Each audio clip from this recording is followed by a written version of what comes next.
इधर ब्राह्मण विधायकों की बैठक हुई, उधर गुटबाजी शुरू हो गई है। जी हां, नए साल की शुरुआत हो उससे पहले ही अपने अपने गुटों को साधा जा रहा है। और खास बात इसमें क्या है कि इसमें ब्रजेश पाठक गायब नजर आ रहे हैं। शायद परेशान हो गए होंगे कि जिन विधायकों ने ब्राह्मण होने के नाते लिट्टी चोखा के बहाने यह बैठक बुलाई थी, उसी बैठक से उन्हें बाहर कर दिया। अब वो समझ गए 2027 में दोबारा उप मुख्यमंत्री बनना बड़ा मुश्किल है, क्योंकि जिस लिहाज से उप मुख्यमंत्री उनको बनाया गया था उसी जाति को वो संभाल नहीं पाए, उन विधायकों को संभाल नहीं पाए। विधायक नया नेतृत्व ढूंढ रहे किसी और ब्राह्मण विधायक में। लेकिन इन सब के बीच दोनों गुट यानी योगी गुट और केशव प्रसाद मौर्य के गुट कैसे गुटबाजी में लगे हैं वो आज आपको दिखाता हूं। गुटबाजी शब्द का इस्तेमाल क्यों कर रहा हूं मैं आपको दिखाता हूं। जैसे ही ब्राह्मण विधायकों की बैठक होती है, खास तौर पर केशव प्रसाद मौर्य ब्राह्मण लोगों से मुलाकात करने लग जाते हैं। ठीक है, ज्यादातर पिछले 5-6 दिन के भीतर अगर आप जाकर देखेंगे तो उनसे मिलने वालों की तादाद में आपको ज्यादातर कौन नजर आएंगे वो आपको दिखाऊंगा, पहला सबूत। दूसरा सबूत दिखाता हूं, बैठकें तो योगी आदित्यनाथ भी कर रहे हैं। बैठक का मतलब मुलाकातें, आइए मिलते हैं, गुलदस्ता दीजिए, स्मृति चिन्ह दीजिए। लेकिन ये स्मृति चिन्ह देने वाले ज्यादातर लोग, ये पुष्प गुच्छ देने वाले ज्यादातर लोग सिंह क्यों है, राठौर क्यों है? ऐसा क्यों नहीं है कि कोई शुक्ला, कोई त्रिवेदी, कोई चतुर्वेदी उनसे मिल ले? तो क्या अब ब्राह्मण विधायकों को एकजुट करने में केशव प्रसाद मौर्य लगे हुए हैं? खबर कहां से निकली दिखाता हूं एक एक सबूत। नमस्कार, मैं हूं प्रज्वल गौतम और आप देख रहे हैं खबर चौक।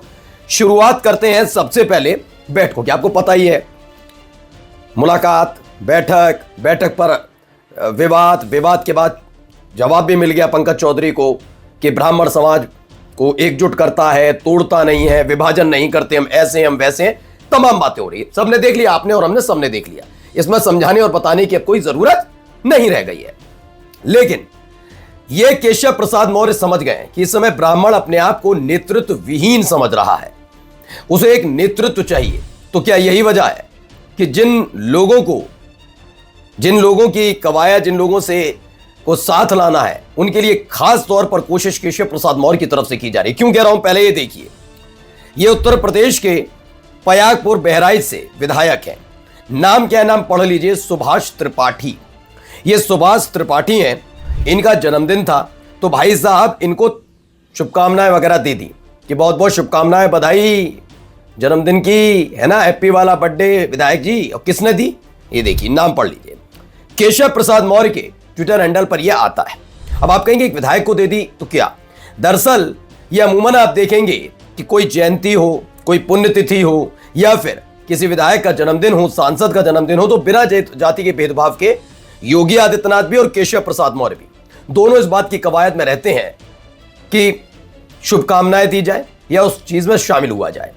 लेकिन इस बार यहां गच्चा खा गया, क्योंकि हमने योगी आदित्यनाथ के ट्विटर हैंडल को भी चेक किया, वहां पर कहीं पर भी बहराइच से विधायक जो है, इनका नाम या उसके लिहाज से ऐसा ही पोस्टर नजर नहीं आया, सुभाष त्रिपाठी वाला। इस पर लिखा, उत्तर प्रदेश के पयागपुर बहराइच विधानसभा क्षेत्र से लोकप्रिय माननीय विधायक सुभाष त्रिपाठी जी को जन्मदिन की शुभकामनाएं। प्रभु श्री राम आपको उत्तम स्वास्थ्य दें, दीर्घायु करें, निरंतर यश दें, ये कर दें, वही सारी कामना हमारी है, करते हैं। चलिए अगला भी हमने जाके तलाश किया तो एक और चीज निकली। एक कार्यक्रम में शामिल होते हैं और केशव प्रसाद मौर्य का सबसे पहला फोटो ही निकल कर आता है ब्राह्मणों के सबसे बड़े नेता अटल बिहारी वाजपेयी की। जी हाँ, उनकी तस्वीर पीछे लगी है, आगे खड़े होकर संबोधित कर रहे हैं, नमन कर रहे हैं, तमाम चीजें हो रही हैं। अटल बिहारी वाजपेयी जी के कार्यक्रम में शामिल हुए, उनके याद में कार्यक्रम रखा गया था ये। अब समझिए क्या इन्होंने लिखा, जिला पंचायत सभागार प्रयागराज में भारत रत्न पूर्व प्रधानमंत्री श्रद्धेय अटल बिहारी वाजपेयी जी की जन्म शताब्दी वर्ष समारोह के अवसर पर आयोजित अटल एक व्यक्तित्व एक विचारधारा कार्यक्रम में संबोधन किया। ऐसे संबोधन की तस्वीरें अगर योगी आदित्यनाथ की भी नजर आती तो बहुत अच्छा लगता, लेकिन खैर ये तस्वीरें नजर नहीं आई।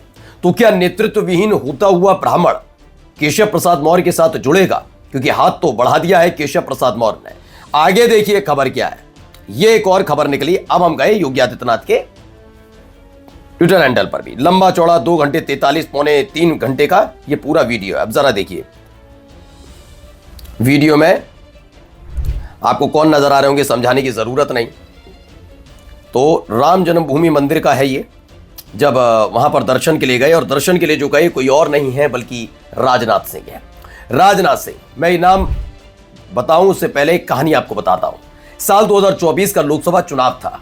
गुजरात के एक बड़े नेता ने, बीजेपी नेता ने क्षत्रियों के बारे में एक टिप्पणी कर दी थी। क्षत्रिय समाज नाराज हो गया था। बीजेपी को लगा गुजरात में हैं ही कितने क्षत्रिय, क्या कर लेंगे, कुछ नहीं। लेकिन वो देखते ही देखते वो मामला गुजरात से उठकर आ गया राजस्थान, और राजस्थान से आ गया उत्तर प्रदेश। जब वो उत्तर प्रदेश में आया तो उत्तर प्रदेश में दो लोगों को जिम्मेदारी दी गई कि क्षत्रिय समाज को मनाया जाए, एक योगी आदित्यनाथ और दूसरे राजनाथ सिंह। चुनाव परिणाम ने बता दिया कि जिन लोगों को जिम्मेदारी सौंपी गई थी उन्होंने कितना काम किया। मैं ये नहीं कह रहा कि क्षत्रिय समाज ने बीजेपी के खिलाफ वोट कास्ट किया, नहीं, उन्होंने वोट ही नहीं दिया, ये खबर निकली थी। इससे क्लियर हो गया कि जिन दो लोगों पर जिम्मेदारी दी गई, योगी आदित्यनाथ पर और राजनाथ सिंह पर, उन दोनों ने किया तो बात नहीं मानी गई, और ऐसा हो नहीं सकता। बात तो मान लेते लेकिन उस तरीके से बात रखी नहीं गई होगी। अब एक बार फिर से राजनाथ सिंह और योगी आदित्यनाथ के बीच की करीबी दोस्ती नजर आ रही है। एक वक्त में आपने देखा था, क्योंकि आरएसएस के सपोर्ट में खड़े नजर आते हैं राजनाथ सिंह, नितिन गडकरी, सुषमा स्वराज भी उनमें से शुमार थी, फिलहाल योगी आदित्यनाथ भी हैं। तो अब यह तस्वीर निकलकर सामने आती है। सांस्कृतिक एवं आध्यात्मिक पुनर्जागरण का केंद्र बन रहा है श्री अयोध्या धाम। माननीय रक्षा मंत्री राजनाथ सिंह जी के साथ राम जन्मभूमि मंदिर में प्रतिष्ठा द्वादशी समारोह में शामिल होते हैं। अच्छी बात भी है, होना भी चाहिए। खैर, अब अगली देखिए, कुछ और मुलाकातें होती हैं। योगी आदित्यनाथ के ऑफिस ट्विटर हैंडल से ट्वीट की जाती है। महाराज जी ने से आज लखनऊ में श्रीमती विभा सिंह, नाम पढ़ते जाइए, जहां एक तरफ आपको वहां पर जन्मदिन की शुभकामनाएं से लेकर अटल बिहारी वाजपेयी जी के जयंती वाले कार्यक्रम में शामिल होने वाली तस्वीरें थी, तो यहां पर है विभा सिंह मिलती हैं।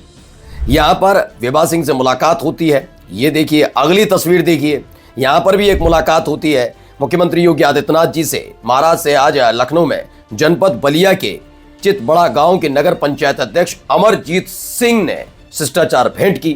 ठीक है ना। आगे देखिए, एक और खबर देखिए, एक और मुलाकात की तस्वीर निकल कर आई। यहां लखनऊ में लेफ्टिनेंट कर्नल मानवेंद्र सिंह जी गोमती नगर लखनऊ ने शिष्टाचार भेंट की।